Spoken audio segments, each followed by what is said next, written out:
ಪ್ರಕಾಶನಕ್ಕೆ ಅಡಗಿಟ್ಟು ಉಪನ್ಯಾಸಕರನ್ನು ಸಾಗರಕ್ಕೆ ಕರೆಸಿ ಉಪನ್ಯಾಸ ಮಾಲಿಕೆಯನ್ನು ಏರ್ಪಡಿಸಿರುತ್ತಾರೆ. ಪರಿಣಿತಿ ರಾಷ್ಟ್ರೀಯ ನೃತ್ಯ ಸಂಗೀತ ಮಹೋತ್ಸವವನ್ನು ಜಾನಪದ ಮಹೋತ್ಸವವನ್ನು ನಡೆಸ್ತಾ ಇದ್ದೇವೆ. ದೇಶದ ವಿವಿಧ ಭಾಗಗಳಿಂದ ಜಾನಪದ ತಂಡಗಳು, ಶಾಸ್ತ್ರೀಯ ನೃತ್ಯ ತಂಡಗಳು ಆಗಮಿಸಿವೆ. ಕಲೆಯನ್ನು ಈ ರಾಜ್ಯದಿಂದ ಬೇರೆ ರಾಜ್ಯಕ್ಕೆ ಯುವಜನತೆಗೆ ವಿನಿಮಯ ಮಾಡುವುದೇ ನಮ್ಮ ಪರಿಣಿತಿ ಉತ್ಸವದ ಉದ್ದೇಶ.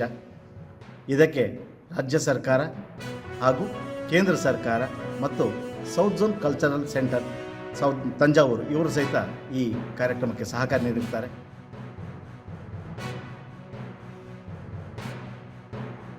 ಶ್ರೀಯುತ ಗೋಪಾಲ್ ಅವರು ಇದನ್ನು ಉಳಿಸುವ ಒಂದು ಪ್ರಯತ್ನ ಮಾಡ್ತಾ ಇದ್ದಾರೆ. ಅವರಿಗೆ ನಮ್ಮ ಧನ್ಯವಾದಗಳನ್ನು ಅರ್ಪಿಸೋಣ.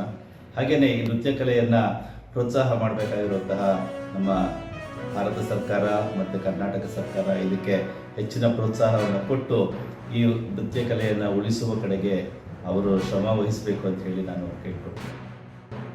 Everything because Sagar is so much far from Kolkata. You know that very well.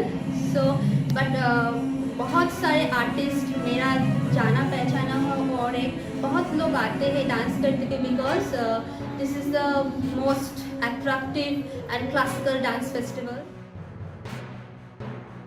हम कोलकाता से और बेंगलोर से बहुत सारे लोग आए हुए हैं.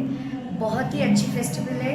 ये फेस्टिवल में जो मेल बंधन है दोनों स्टेट्स में वो बहुत अच्छी तरीके से है क्योंकि अदर स्टेट्स जो आ रहे हैं सब इधर में और ये फेस्टिवल जो ऑर्गेनाइज कर रहे हैं ये जो मेल बंधन है ये बहुत ही अच्छी बात है.